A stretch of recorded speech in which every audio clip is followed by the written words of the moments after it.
Assalamualaikum warahmatullahi wabarakatuh. Waalaikumsalam warahmatullahi wabarakatuh. Selamat pagi anak-anak, bagaimana kabarnya hari ini? Baik, Bu. Alhamdulillah, Baik, Bu. Baik, Bu. Alhamdulillah sehat semua ya. Sebelum memulai kegiatan hari ini, ketua kelasnya siapa ya?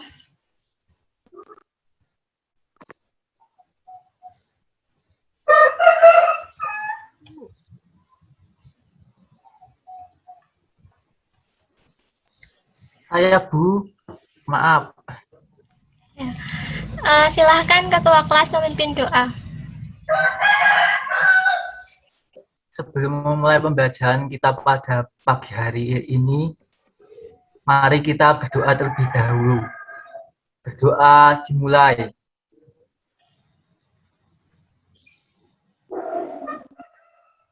Berdoa selesai. Baik, terima kasih. Ibu absen terlebih dahulu ya. Anggeria Sulatin. Hadir, Bu. Aprilianti. Hadir, Bu. Muhammad Eko. Hadir, Bu. Niken Apriliani. Hadir, Bu. Nurul Sofia. Hadir, Bu. Rahmana Tarisa. Hadir, Bu. Baik, alhamdulillah masuk semua ya. Hari ini kita akan melanjutkan pembelajaran minggu lalu. Nah, hari ini kita akan mempelajari tentang kemagnetan dan pemanfaatannya dalam produk teknologi, terutama pada navigasi hewan dan sifat kemagnetan. Sebelumnya, Ibu ingin bertanya, kalian tahu magnet kan? Tahu, Bu. Tahu, Bu. Tahu. Nah, biasanya magnet itu digunakan untuk apa? Magnet pada kompas digunakan sebagai petunjuk arah utara-selatan, Bu. Baik, ada lagi? Biasanya digunakan dalam dinamo sepeda untuk menghasilkan energi listrik, Bu. Baik, terima kasih Mbak Angger dan Mbak Sofi. Nah, magnet itu merupakan benda yang memiliki gejala dan sifat yang dapat mempengaruhi bahan-bahan tertentu yang berada di sekitarnya. Gejala dan sifat yang dimiliki oleh magnet tersebut disebut dengan kemagnetan. Selain dimanfaatkan dalam kompas dan juga dinamo sepeda, magnet juga dimanfaatkan dalam alat ukur listrik, telepon relay, dan sebagainya. Sekarang Ibu bertanya, pernahkah anak-anak melihat hewan yang sedang bergerak untuk mencari mangsa atau bermigrasi? Nah, Bu. Nah, jika pernah, apakah kalian pernah berpikir bagaimana mereka dapat mengetahui arah gerak mereka dalam bermigrasi atau mencari mangsa?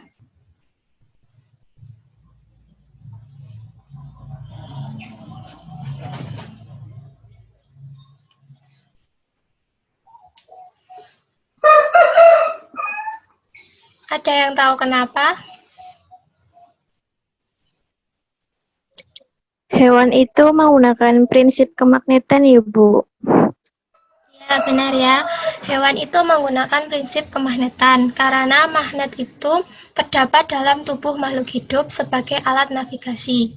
Nah, penggunaan magnet dan juga sifat kemagnetan di dalam tubuh makhluk hidup itu dikenal dengan biomagnetisme. Coba sebutkan hewan apa saja yang melakukan migrasi dengan memanfaatkan magnet bumi?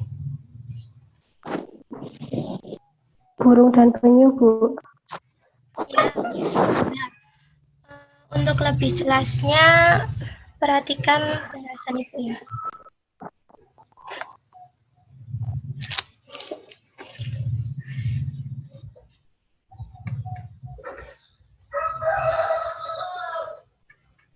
Sudah terlihat?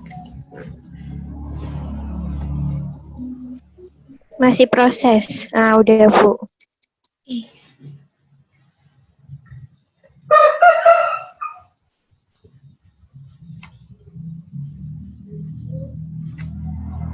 Ya, kemagnetan dan pemanfaatannya dalam produk teknologi.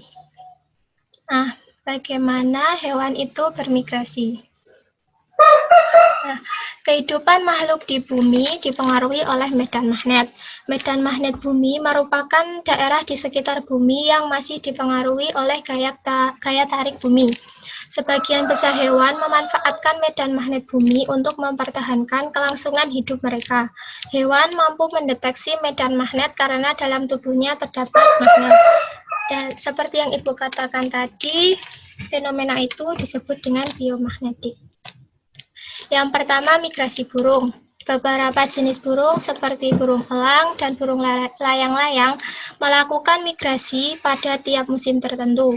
Burung tersebut menggunakan partikel magnetik yang ada pada tubuhnya untuk menciptakan peta navigasi dengan memanfaatkan medan magnet bumi. Yang kedua, migrasi ikan salmon.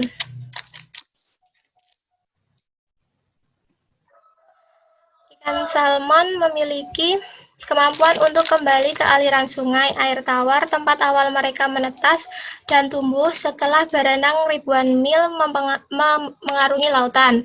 Nah, penelitian ini dilakukan terhadap ikan salmon yang melewati sungai Fraser di Kanada dan kembali ke sungai Fraser lagi setelah 2 tahun bermigrasi mengarungi Samudra Pasifik. Hal ini karena sungai Fraser memiliki medan magnet tertentu yang dapat dideteksi oleh ikan salmon. Yang ketiga, migrasi penyu. Penyu memulai dan mengakhiri migrasi di pantai timur Florida, Amerika Serikat. Jalur migrasi sepanjang 12.900 km melewati Laut Sargasso, wilayah perairan Laut Atlantik Utara. Waktu yang dibutuhkan untuk sekali migrasi yaitu sekitar 5-10 tahun. Tidak seperti migrasi hewan lain, penyu bermigrasi sendiri tanpa mengikuti penyu lain. Selanjutnya, migrasi lobster duri.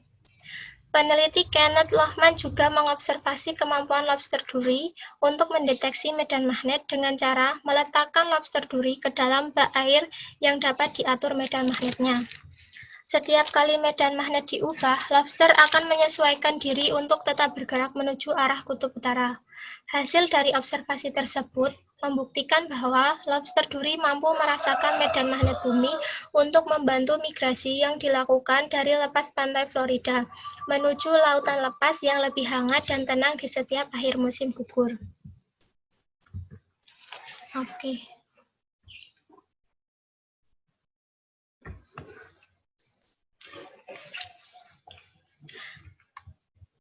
Nah, sudah jelas ya. Ibu ingin bertanya, jika hewan mampu mendeteksi medan magnet bumi, bagaimana dengan kita, manusia? Apakah kalian bisa merasakan tarikan magnet bumi? Tidak bisa, Bu. Ya, benar. Manusia itu tidak dapat mendeteksi keberadaan magnet bumi. Manusia membutuhkan alat seperti kompas untuk mengetahui arah utara-selatan atau keberadaan kutub utara dan kutub selatan magnet bumi. Mengenai magnet bumi, bumi itu merupakan magnet raksasa. Bumi memiliki kutub utara dan juga kutub selatan. Kutub utara magnet bumi berada di sekitar kutub selatan bumi dan kutub selatan magnet bumi berada di sekitar kutub utara bumi. Nah, ketidaktepatan ini disebut dengan deklinasi. Selain adanya ketidaktepatan penunjukan arah kutub utara dan selatan magnet bumi, medan magnet juga membentuk sudut horizontal atau yang disebut dengan sudut inklinasi. Nah, medan magnet itu berfungsi untuk melindungi penduduk dari radiasi kosmik yang mengancam kesehatan. Namun, karena adanya medan magnet bumi ini, partikel listrik tidak dapat masuk ke seluruh permukaan bumi, tetapi hanya masuk ke kutub-kutub bumi. Ketika menabrak atmosfer bumi, partikel listrik tersebut diionisasi dan membentuk plasma lemah. Nah, untuk selanjutnya, magnet itu memiliki beberapa sifat ya. Coba sebutkan sifat-sifat interaksi bahan terhadap magnet. Ada yang mau menjawab? Saya, Bu. Ya, apa saja Mbak Niken? Jadi ada ferromagnetik, terus diamagnetik, dan paramagnetik, Bu. Ya, benar ya. Lalu apa itu feromagnetik, diamagnetik, dan juga paramagnetik? Ada yang mau mencoba menjawab? Saya, Bu. Ya. Feromagnetik adalah benda yang dapat ditarik kuat oleh magnet. Paramagnetik adalah benda yang ditarik lemah oleh magnet. Sedangkan diamagnetik merupakan benda yang tidak dapat ditarik oleh magnet. Ya, terima kasih. Apa saja contoh bendanya?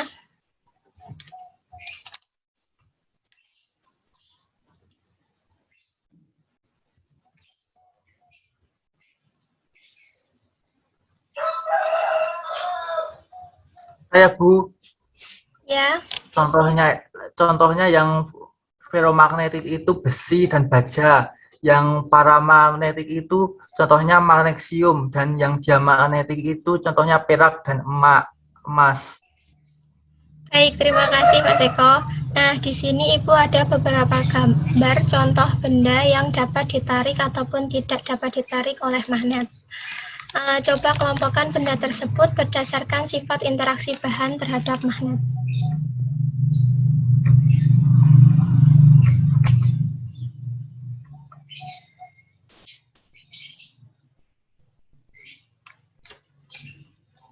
Ada yang mau menjawab? Saya, Bu. Ya, Gambar A itu paku. Paku bisa ditarik oleh magnet. Jadi, paku termasuk feromagnetik, Bu. Nah, gambar B itu pensil. Pensil tidak dapat ditarik oleh magnet. Jadi, pensil termasuk diamagnetik. ya, terima kasih. Gambar selanjutnya. Saya, Bu, mencoba menjawab. Ya, Mbak Niken. Jadi gambar C itu daun, Bu. Nah, daun itu tidak dapat ditarik oleh magnet. Jadi daun termasuk dalam diamagnetik. Terus pada gambar D itu aluminium, Bu. Nah, kalau aluminium itu dapat ditarik lemah oleh magnetik. Jadi termasuk dalam paramagnetik. Baik, terima kasih Mbak Rahma dan Mbak Niken.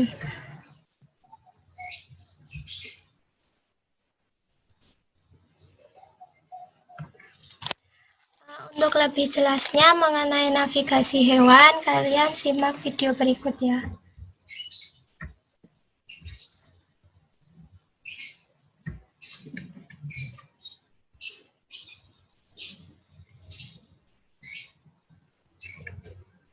Sudah terlihat belum?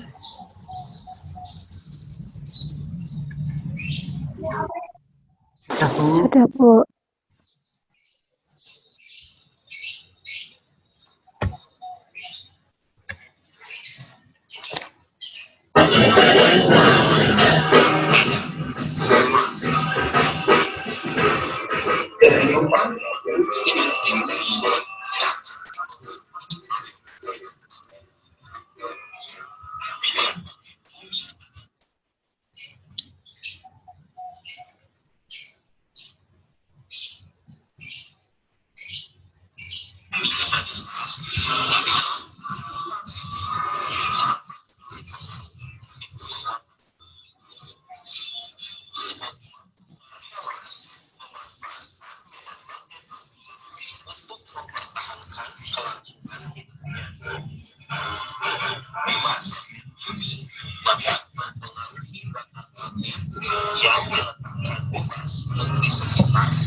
Baik, dari materi dan juga video yang sudah Ibu paparkan, apakah ada yang ingin ditanyakan? Tidak, Bu. Tidak, Bu. Ya, Sepertinya cukup ya pembelajaran kita pada pagi hari ini. Jangan lupa pelajari lagi dan kerjakan soal yang ada di buku paket halaman 46-50, kumpulkan minggu depan ya. Baik, cukup sekian pembelajaran kita pada pagi hari ini. Kurang lebihnya Ibu mohon maaf. Sampai jumpa minggu depan. Wassalamualaikum warahmatullahi wabarakatuh. Waalaikumsalam warahmatullahi Waalaikumsalam warahmatullahi wabarakatuh. wabarakatuh.